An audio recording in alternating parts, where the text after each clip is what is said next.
everybody. Welcome back to Nobody Likes Recruiters. That's all right. Keep it together. Keep it together, lads.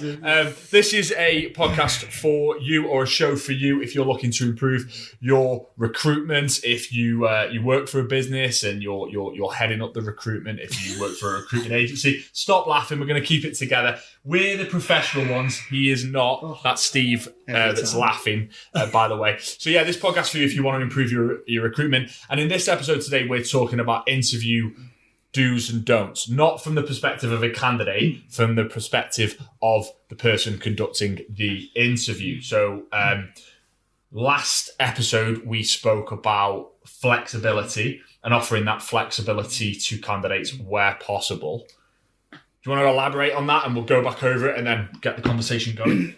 Yeah, we did indeed. Yeah, I think last episode we touched on kind of flexibility and the importance of being flexible, particularly in the market at the moment. Yeah. Good candidates are applying for lots of different roles. They've probably got lots of different interviews lined up. They have busy schedules. They are working as well. So just be accommodating. You know, it's not kind of rocket science, is it? You know, just be as accommodating as possible.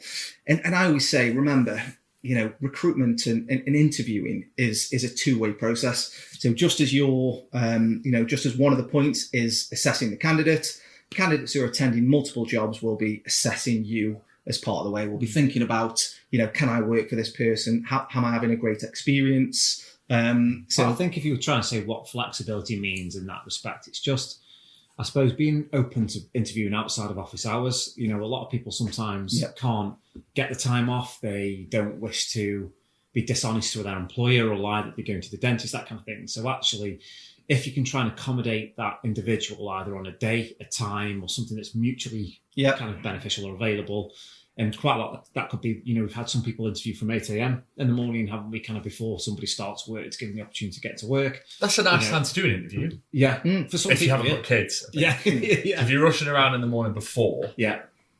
Well, that's a nice time to do an interview because that's when you're at your most. Don't always expect them to come in between 9 and 5. I think the biggest thing is, you know, with that, if you're working with the candidate already, if you're constraining them to just between the hours of 9 to 5, I think that shows as you as an employer as well that you're not that flexible. I will only see you between my working hours, and if you can't make that, then it's your put yourself in the footstep in the shoes of the candidate, and just think about their needs as well. Just, you know, what time works for the candidate best. You know, can you come up with a time between you? And I think you know, being considerate to their needs is important too, really.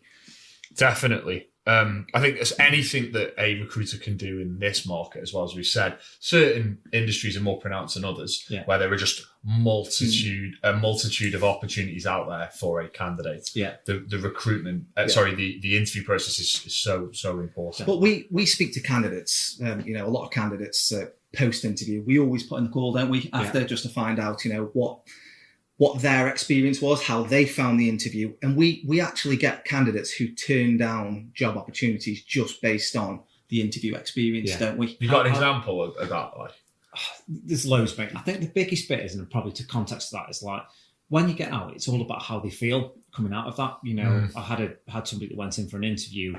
They were crossing over sectors, you know, and this was kind of on last weekend, and she come out and she said, I really wanted that job. You know, she wasn't desperate to get out of her current position, but the way that the interviewer made her feel, it was open, it was inviting, they were kind of warm. It wasn't dictatorial in a way. It wasn't just blasted with competency-based questions where it's tell me about a time you've done. They gave an environment, ultimately, or created an environment to get the best out of that candidate, and for the candidate walked away thinking, that's an environment or a place I would actually love to work and go into every day. And you can't kind of underestimate, you know how important that is in your process. That's part of that two-way process, I suppose, in the end, isn't it? But on the flip side, Steve, you had one, didn't you? So the candidate called Steve straight after and said, I'm really not sure how that went. You know, I turned up. In her words, I'll chalk that one down to experience. Yeah. That's what she said. And she was like, you know, there was nothing negative. Nobody was rude to me, but there were no niceties. I wasn't given the opportunity to ask any questions. I didn't really see the office environment. I just got put in a small room, and it was very much one question, followed by another question, followed by another question, and then, you know, thank you for your time. You know, see you later. The person genuinely thought the interviewer disliked her as an individual. She felt there was no build of relationship, rapport, and And that was going to be the line manager and the person that were going to be working closely together. And that relationship is one of the most important relationships you can ever have. And I think what was mad to think as she walked out thinking, she knows nothing about me. I know nothing about her. I think she hates me because all she did was blitz questions. And her kind was, she gave nothing away. And I don't even think that poker face in an interview is a good thing anymore. You know, why is it wrong to give something away there, or a sign that you actually enjoying the conversation or engaging? And we get, do you know what that is? We hear that so much. Goes, yeah, the interviewer didn't give much away, and why? But it's almost like that is an interviewer's default. Right, I won't give anything away. Yeah. But part of building rapport and building a relationship is actually giving something away, as you know, having those positive indicators. And back from day one, whenever we used to recruit, or you know, phones for you, or whenever we held an interview, regardless of the outcome, we had to give, you know, we were always trained to give a really positive experience to whoever we were speaking to whoever we were interviewing, so that literally they left the interview thinking, oh, do you know what, I'd love to work for that company, regardless of kind of how they did. It's a good thing, actually, and I don't think it's something we necessarily plan to talk about, but, you know, it's kind of jumping a few steps, but that kind of closing of the interview, and again, kind of in that interview scenario, we've had kind of people, the default that people say is, I'll get back to you in a week's time, or they make up some random timeline that is completely... I've got 10 more interviews. Got 10 more interviews to do, and I'm going to get back to you in 10 days. And ultimately, it's just a really poor message. Like, you'd be better saying either nothing at all than either don't set an expectation of a time when you're going to get back to you, knowing full well you won't hit that timeline, because straight away the candidate feels demotivated if you haven't called them within 24, 48 hours. You know, give yourself a touch of grace. But I remember one of the example of that, we had a chap who came in, absolutely loved the experience, but he can't say, well, he's got 10 more interviews and he's going to get back to me in probably in a couple of weeks' time, he said. And he felt deflated by that, because he knew that potentially that was a place he'd like to work in the role he wanted. And he'd got other interviews and offers on the table, but he kind of just felt, well, I don't think it's not going to be any time soon, so I don't know where we go from here. So, but what about if that was... That's a tricky one, isn't it, for the recruiter, though? Because what about if that was the situation, like they did have 10 other people to speak to, and they want to manage expectations? Yeah, and if you do, there's nothing wrong with that. I think you've just got to manage the expectations right. You know, we've got a couple more interviews that we're going to be completing, and we'll get back to you in 2 weeks' time. The only thing they've got to be prepared for is the candidate might not be around in 2 weeks, which is not a problem. You know, if you've got a basic candidate you want to get through, but you've got to be prepared. It just almost seems like an old school way of thinking, as people's default is to give nothing away to the candidate, to not actually, you know, in some cases, not build that rapport, just in case, almost trying to hide what if they're giving away too much, and then at the end of the interview close it off by, I am seeing more people and I'll get back to you in X, when really the best way is just, you know, really nice to meet you, thanks a lot for your time. It's been great to learn a bit more about you. We are seeing a few other people, but I'll be back in touch with feedback as soon as we've concluded. Because you still wanted to leave positive, and go on to the job. So in the case we were talking about for Steve's, where the candidate came away thinking, you know, she wasn't liked, didn't get a great experience. Actually, you got a call from the client the same day saying, yeah, we loved her. We think she'd be great for the role. So, and that's just a miscommunication, isn't it? So, and the candidate, I remember telling the candidate, she didn't know quite what to make of it. She kind of, oh, okay, it's not actually anything indicated that that's the case, but maybe we'll go with it. Or it shows, you know, that excitement level wasn't there. Do you know, she got out there and gone, that was amazing. I feel like, you know, buzzing after meeting, when I make that call, it should probably be amazing. Like, you know, great, when can we get in? So it's just kind of, you've got to make sure you kind of treat that candidate, manage that candidate well during the kind of interview process. I see. So we've got set up the room here. Now this leads us on to, I think, a funny anecdote that you have, Lee, in terms of the environment of where you actually interview somebody, which is really, really important. It is, yeah. And you know, we could do a whole episode on this, but I always say, it's funny that you said it, because it's not really a topic that you would assume you could do a whole episode on, but it is a topic you could do a whole episode on. And I always say, don't we, common sense a little bit with a room. You know, the board table with 5 people sitting across one end and the candidate there, it can be intimidating. My example is, you know, and it's probably down to poor organisation, is back in the phones for you day, a candidate turned up for interview. I'd not pre-booked a meeting room. I was scratching around. The only room left was literally a shoebox size room where myself and another recruiter were sat on a knee at one side. The candidate was across, literally, our noses were 4 or 5 inches away from each other. It was the hottest day of the year, about 28 degrees outside. There wasn't a window in the room, and you could feel the temperature getting hotter and hotter. You didn't have any AC. No air conditioning, and I could feel myself getting hotter as the interviewer. So God knows what it was like for the candidate. But I remember reading, I was the 3rd question in, and I just felt a drop of sweat drip from my nose onto the interview sheet. I looked at the candidate. She didn't say anything. I looked at my fellow interviewer, and he goes, "Oh, you a bit hot there, mate." At that point, sweat started to take over my top. Yeah, it was just one of those experiences. Obviously, the candidate would have felt a bit grossed out by that. At the end, I went to thank the candidate, kind of put my hand out, this sweaty hand. The candidate kind of pulled it away. But yeah, she definitely didn't have the best experience. But that's probably a bit more about organisation. Yeah. I think the moral of the story is that it happens so much where we've all done it, where we've walked around a kind of a building looking for a meeting room. Yeah. And I've been on the receiving end of that as well. Yeah. Like, literally, like, how did you feel about around? Not great. Yeah. Taking me around this office where everyone's looking at you like, oh, that's potentially the new boy. Yeah. And they're like opening doors and going, oh, no, not that. Yeah. So you're thinking, what? Like, did you I've been coming for 3 weeks? Yeah. Or whatever it is. Yeah. But I think there's so many anecdotes. I mean, we've worked in hospitality, didn't we? And one of the guys decided that it would be a good idea to interview somebody on a bed, like so he opened up one of the kind of rooms that the kind of unit that he was in, and he proceeded to interview him on the bed. Yep. He saw nothing wrong with that, and I mean, it's just mad. It is that bit of common sense. Actually, an appropriate place to interview to make the candidate feel most at ease, to get the best out of them. You know, the boardroom style is just... It's not a double bed. Yeah. Both lounge. It's not a double bed. It's not a double bed. Yeah. And it's not a boardroom. Historically. Yeah. What about like taking them into the actual coal face? Yeah. I always think that's amazing, really, because again, I'll go back to it's a two-way process. Candidates are assessing the interviewer as a potential manager. If they have a good experience, they want to see the working environment, the office environment as well. And actually just taking them, it shows you taking a little bit of time and investing a bit of time in the process. You know, these are the people you could be working with, the office vibe. Yeah, I think a good example of that actually was when we were working at Phones for You, there was quite a high turnover in the contact centre, wasn't there, at the time? And quite a lot of people would pass the interview process and they would get into the role and then quite quickly realise that the role might not be for them. So what was kind of done within that was they kind of built an extra 30 minutes into the recruitment process or the interview time. So say an hour face-to-face interview.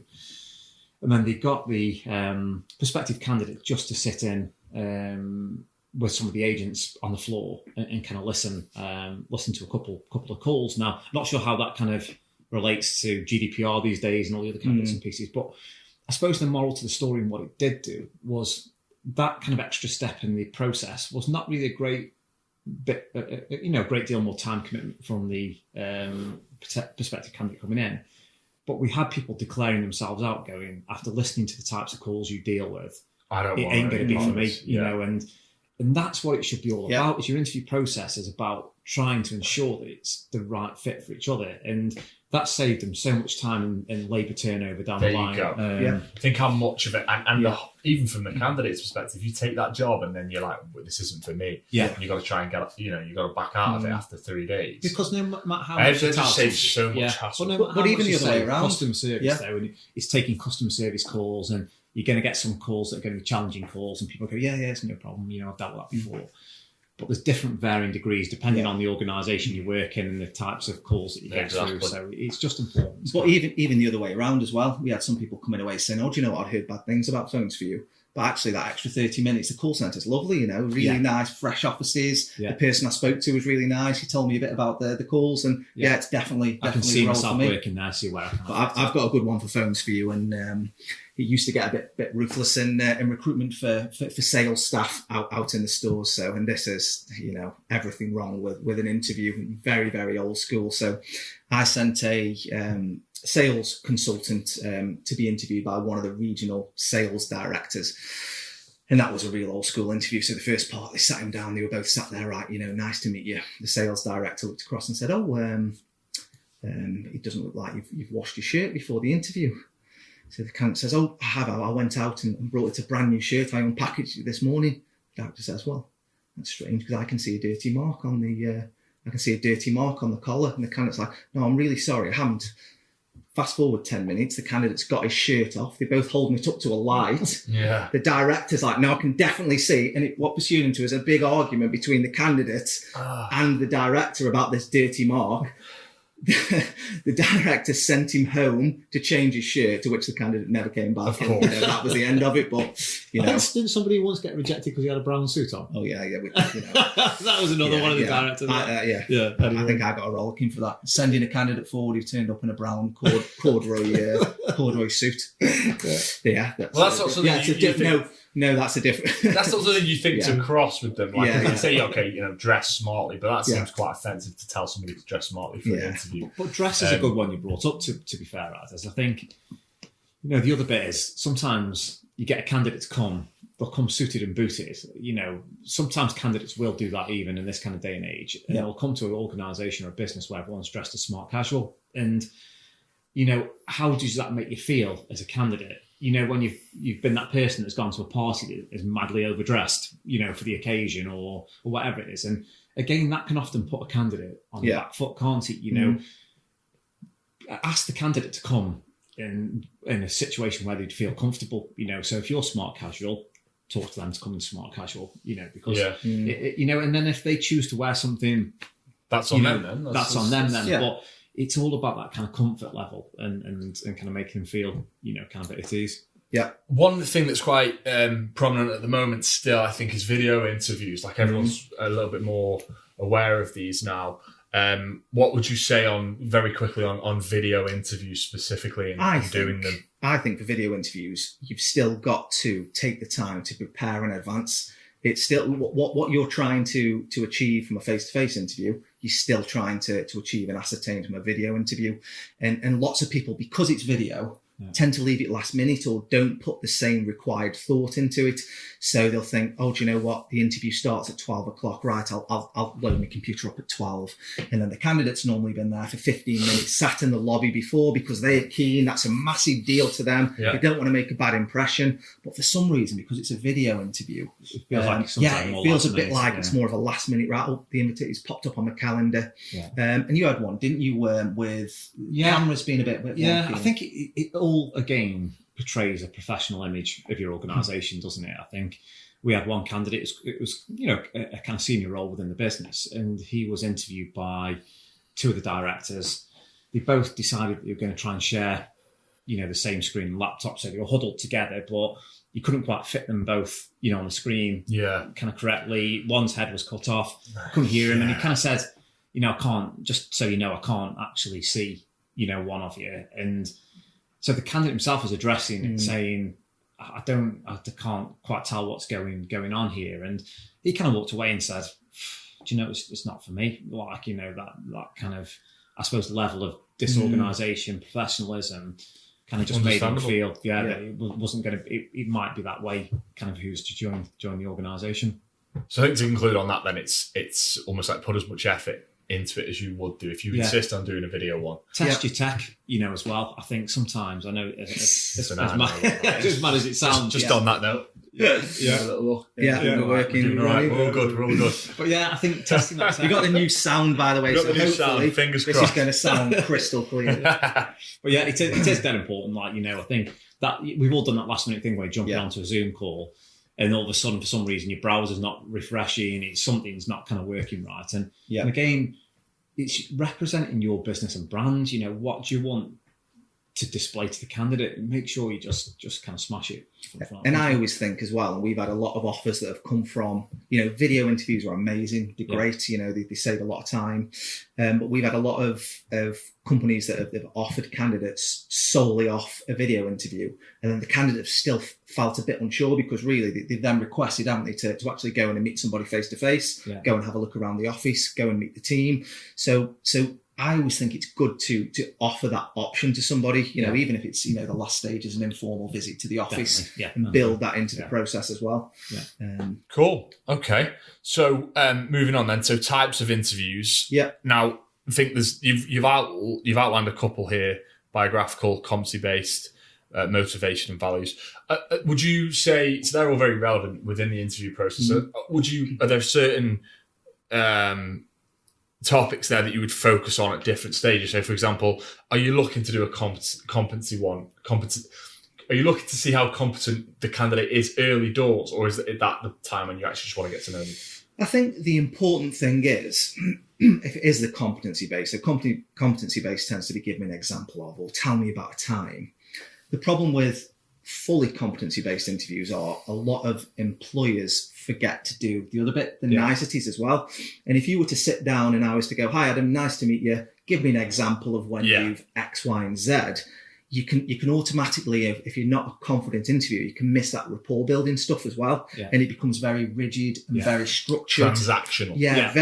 Spot on. Transactional. The biographical bits tend to be around, looking through a CV, talking about that, and then there's the other bits around your motivation, your soft skills. Yeah, sorry to interject, but that biographical bit as well, that seems like a good opportunity to me of when you can really build the rapport. Tell me about when you were here. I see you lived here. You did this. And, that's when you can build that rapport. I went there once. I think as an interviewer as well, I think some of the better interviewers that we've come across is recognising the candidates. I suppose that candidate coming in that's really nervous. Don't just kick straight in with your interview.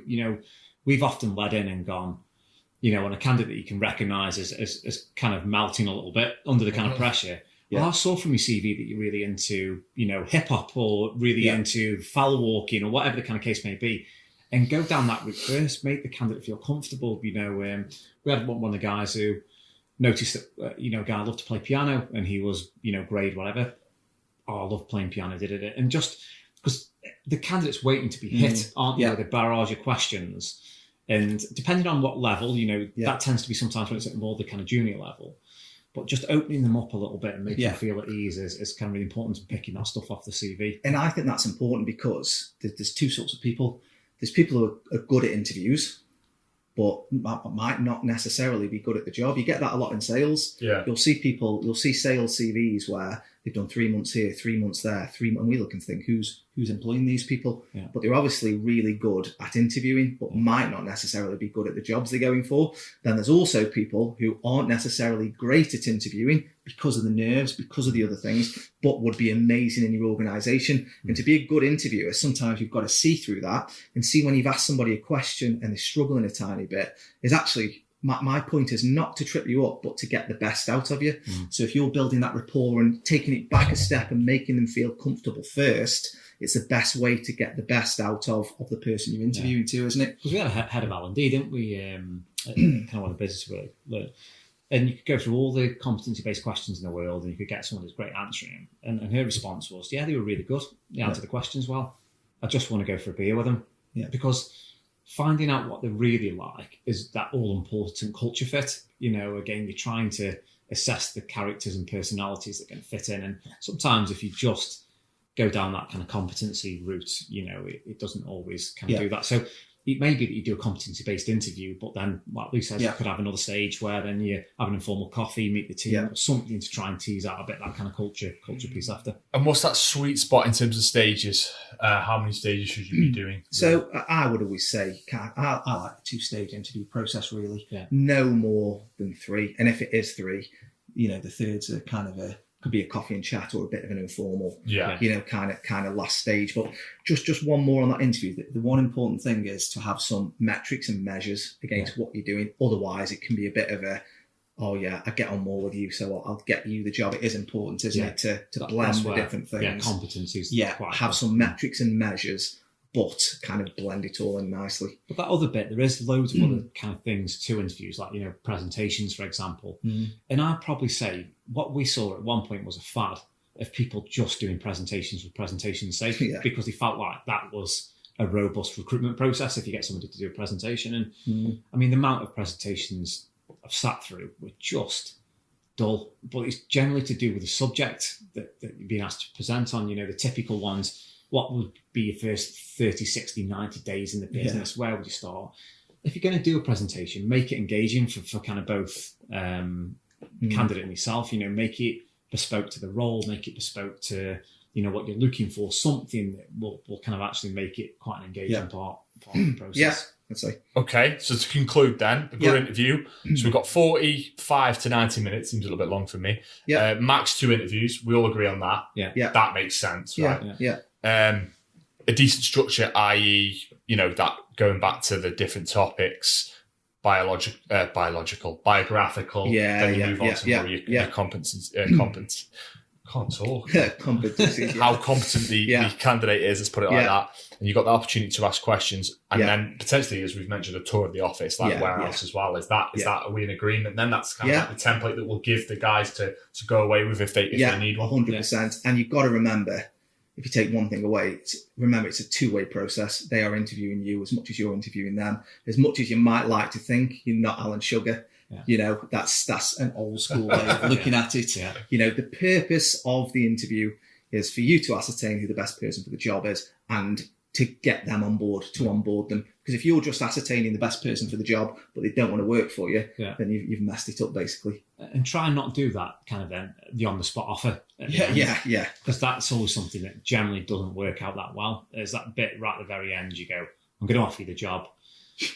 Like, peak candidates quite a lot of wait time come away because it is part of a two-way process. They feel under pressure to answer and they've not been able to take consideration of the experience that they had during the interview and all this stuff. So even if you've really, really liked the candidates, defer it till the next day. It shows consideration, doesn't it? Because the candidate's never going to turn the offer down. If you make it to them sat there, they're never going to say, no thanks. They're going to say, really good. Yeah, okay, brilliant, thank you. And then if they don't want to take it, you'll never hear from them again. So that's a really nice little bit of advice at the end there. Right, okay, we'll wrap this up now. Give us your thoughts and feedback in the comments under the video. Also, if you haven't yet, hit that subscribe button.